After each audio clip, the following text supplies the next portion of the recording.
Hi everyone. Okay, so today I wanted to talk about how to fetch your horse from the paddock, take them in, brush them and tack them up correctly. So we're quite lucky at the yard. A lot of the times our horses are tacked for us. They're also brought in from the paddock, so we very seldom actually ever do any of the hard graft ourselves.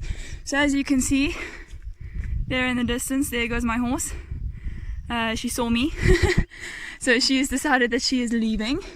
So basically I'm just going to pick up a lead here. There we go, got my lead, and I'm going to let myself into the paddock. Please don't shock yourself if you do ever fetch your own horses, because we also have this electric tape at Glover. Sorry.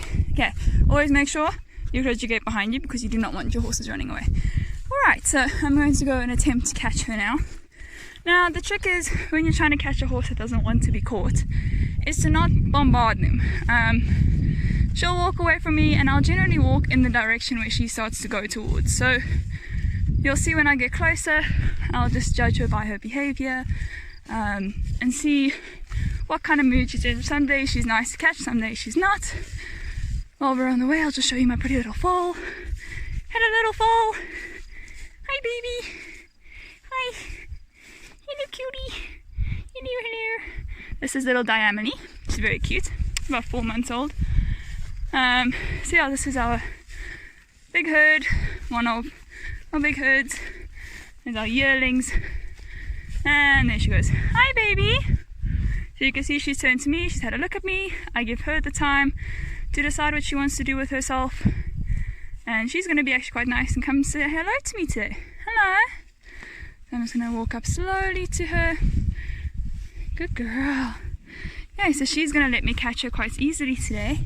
Generally, you never really want to approach a horse head on, but she saw me and came to me. So normally, let me just clip this on before she runs away. Normally when you approach a horse to catch it, you will approach them from the side, touch their shoulder first, and then go to either put on your halter or clip on your lead. I know we're not normally supposed to have halters on our horses for safety reasons and stuff, but these horses can be incredibly difficult to catch if we do not have the halter on, so we just make sure that they can't really put a hoof through any parts of their halter. And yeah, we haven't had any cases, luckily, touch wood, of halter mishaps. But yeah, so once you got your horse, now you just got to walk him back to the stables. This can be the fun part. Come baby, let's go. And we're going to walk back to the stable. So in correct terms, I'll turn it around. I can't turn my camera around. Okay, so in correct terms, you want to be leading from the left hand side. So I'm currently on the left hand side of my horse. My right hand is supposed to be holding the lead, but it is now holding the camera. So let me see, I'll just swap it around. Okay, right hand's holding the horse. I am holding my horse in my right hand, and she's walking next to me on my right hand side, and we always lead from the left. So yeah, now we're going back to the stables, and okay, we have now, hello pretty horse, arrived at our gate. So with the gate, obviously you don't want to shock yourself, so my little hack is just to put all the hooks into one another, and then I literally have one giant hook. I walk my horse out, she turns around, there she goes, and then whoop, she will come back and wait with me. You never let your horses run away, and then you make sure you close your gate as you normally would. I'm just waiting for the camera to focus. There we go. Make sure you close all the layers, because some horses can be very clever and try and run away. Alright, hello pretty. Now we carry on, and we have one more gate, but same logic. Don't leave gates open that were not open to start with. Always make sure you close paddock gates, because you never know who's where and how things are going to happen. Those are also my 2-year-olds over there. So yeah, we will resume shortly. Okay, so here we are in our stable. Say hello world. I just put the light on because it's a little bit dark in here. So basically, when we bring our horses in, we want to first off groom them for many reasons. I will do a extensive grooming video later on in the week, but basically you will use these brushes to groom the horse. You have your curry comb, and your curry comb in essence works when you're brushing your horse. Let's go to the light side. You will be brushing her in circles making sure you try to get really all the dust and grime off of your horse. Now as you're brushing, you'll eventually see that there ends up with a lot of dust in the brush, so you'll just tap the dust out of your brush and then you continue to brush. Obviously if you brush her with a dirty brush, you're basically just brushing dirt back into the horse's coat, and then what is the point even of grooming? So you will do this throughout the whole body, and then you will go onto your body brush. So yeah, nice and in circles and pressing. You don't want to be like softly, softly, softly, because that's not going to get you anywhere. You want to push into the horse's coat in circles and lift all the dirt. Okay, so now I have brushed her with the curry comb. As you can see, I've lifted up quite a lot of hair and dust on her. That's the whole point of the curry comb, is to lift the dirt out of the coat. As you can see, I've connected the lead rein to her to always have control over your horse. You never really want to do it without a halter. You can, but for safety measures, just have a halter and lead on, just so that you have a little bit of control. Alright, so the next brush we're going to use to brush her with is a body brush. Now, same thing goes. Make sure your body brush is clean before you use it. And now, with the body brush, you want to try and flick off all the dirt. So you're basically brushing in flicking motions. So flick, flick, flick, flick, flick, flick. Now, the curry comb, when you're using the curry comb, you can only really do the horse's body up until about here. Because the brush is a hard brush, you don't want to do it on the joints, because how would you feel if you took your hairbrush and decided to brush your elbow? So just use the curry comb on the body. So now with the body brush, you can now also go down onto your horse's legs and brush the horse's legs. The nice thing about grooming your horse and the importance of it is you can also check for any abnormalities in your horse, any cuts and abrasions that could have come from somewhere. So obviously once you've done a little bit of the horse, clean your brush. You can see the dust coming out of my brush. Try not to throw your brushes around, it does happen though. Just make sure your brush is relatively clean, and then go in and flick the dust along your horse and flick it off. You want to try and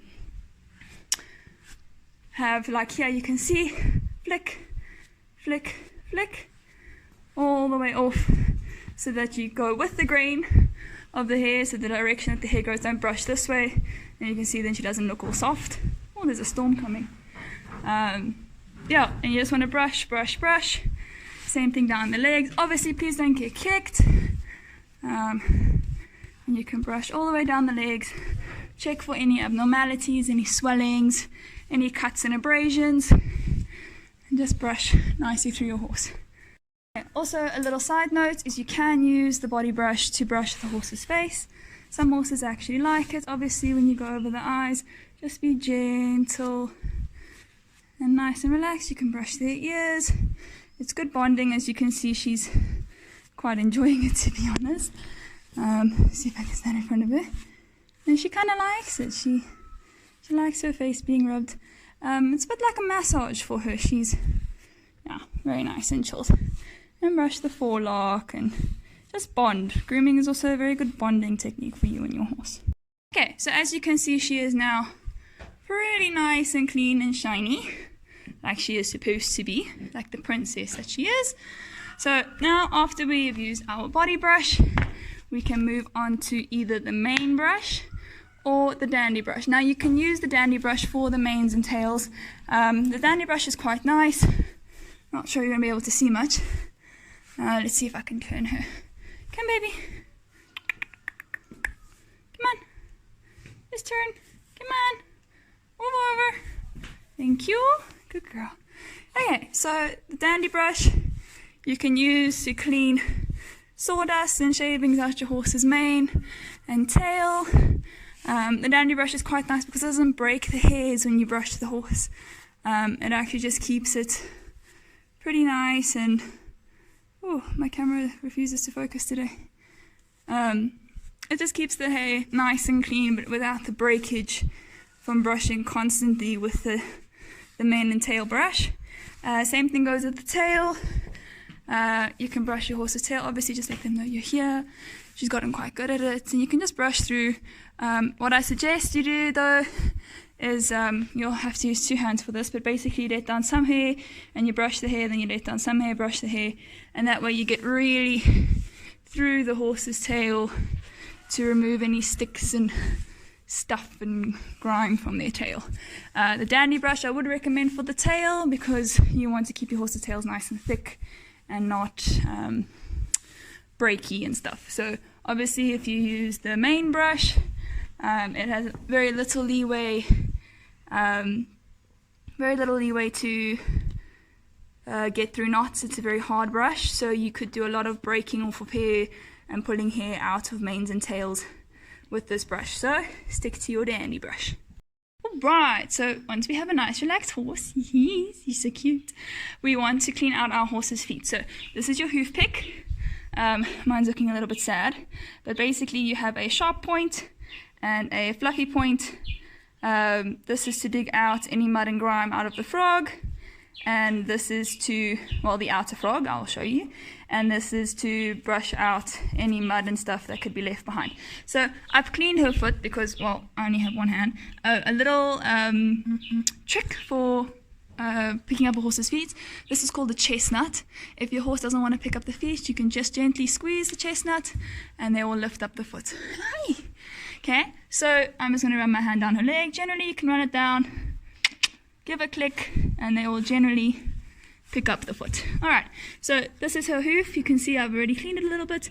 There's a bit of mud on the front, so obviously I would go in there with the hoof pick now quick, and just clean out this mud from the front of her hoof. Oh, hello. And this is the outer frog that we use the sharp end of the hoof pick for, to clean any dirt out of that, and then you'll use the brushy part to clean out any mud that could be stuck in the inner frog. This is the soft part of her hoof, this is the outside harder part. Here's her sole, and this one she can't really feel too much. What are you doing? She's shaking.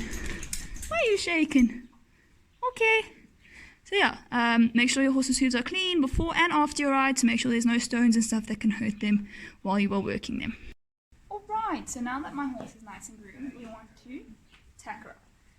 So she works in ears. It's just a personal preference more than anything else. So I will show you. These are her ears. I generally put them on first, so I'll just take her halter off quickly. Hi! And also, once again, always working from the horse's left. Hi! It's not really necessary, but it's more correct to work from the left. So I put ears on her.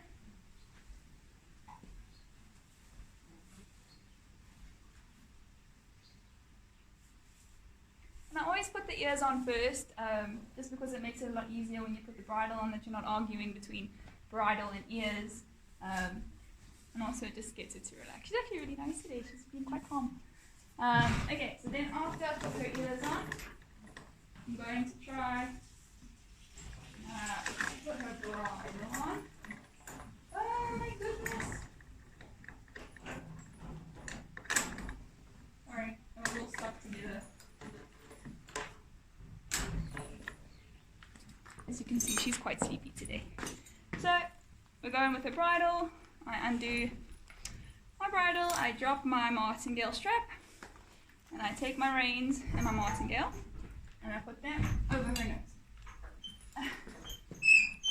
Like so. Now I have martingale and reins over her neck. They're just a little bit together. There we go. Alright, now I'm going to take my bridle like so, open up, hold her front of her head, put the bit in her mouth, put the thumb in her mouth, and ask her to open her mouth. Alright, once I've gotten that right, I put an ear over, an ear. Yes, I hear you. Come on. There you go. And I put her bridle on. Okay, once her bridle's on and over her ears, you put your noseband underneath your cheek piece. Now she has a crank noseband, so it's a little bit different. But basically, you connect it, make sure it is under your cheek piece. Your cheek piece needs to be free to move on its own accord. And I go in and I connect like so. And it's on her throat lash. I do her throat lash. No, come back. Come back. Thank you. No, just stand still. Good girl. A throat lash so that it's not too tight. It needs to be about a fist width. You don't want it hanging too far down either. I wonder if you can see. Lift your head. So you don't want it hanging down too far either. This keeps the bridle on the horse's head, so if you ever fall off and you grab the top of the horse's ears, this will stop the bridle from coming off. Where are you going? Lift. Thank you. Okay, so she has a nose flash. Let me just see if I can reposition us a little bit. Cool. So she has a nose flash. Basically it goes underneath her bit guards. I'll put bit guards on her just to stop any rubbing of the bit in her mouth. And I put it relatively tight but not too tight. It's just there to stop her from really like throwing her jaw too far open and running away from the bit. I know lots of people have their own opinions on it, but I've always been one that's just had it. So I just put it on, but it's really not that tight. As you can see, I can put my hand in it quite nicely. Also underneath her chin, I can put my fingers underneath her chin. Okay, come forward, little horse. Cool. Good girl. No, don't do that. Good. She's having an itchy nose. And the dog is running around. Okay, so once I've got her bridle on, and now go on to her saddle. So I always put my numna on first. Basically just to have it nice and in position. Sorry, she's talking. It also helps you just to know where your saddle should be when you put your saddle on the horse. Alright, so then my saddle, stand baby, goes on top of the numna. And always lift your numna into the middle of your saddle, into the channel, to stop pressure from being on the horse's wither. Because when you're riding them and you don't do that, you can actually cause quite a bit of damage to your horse's back. So as you can see, I can practically put my entire hand underneath my saddle, so I know there's enough clearance, and I know that her numna will not be pushing onto her. Also, the way to tell how far your saddle is, you can actually feel your horse's shoulder blade. So you run your hand down, you can feel there's her shoulder blade. I wonder if you can actually see. Okay, I'll try to show you. So just to show you, here's her shoulder blade. Her shoulder blade ends right there, in line with where her saddle starts. So that's how you know your saddle is not too far back. Also, if your saddle goes too far back, this is where our horse's kidney sits. So if your saddle sits too far back, you could actually do some damage to your horse's insides that you really don't want to do, and it makes it very uncomfortable for them and can give them back problems. So make sure your saddle is just behind their shoulder blade. There's the bone. I run my hand down in line with the saddle. Alright, so now that we have our saddle in place, we go in with the girth and we put our girth on. I always take my girth off my saddle. That's just to save my girth from being folded the wrong way. I go underneath my numna, the strap for my numna, to keep the girth in place, and I generally start with my girth quite loose. You can always tighten the girth just before you get on or when you're out of the stable, but it doesn't have to be tight immediately. Hello, on the other side. And yeah, just go back in, same thing this side, put it through the numna and put it on a relatively loose hole while you are still tacking up.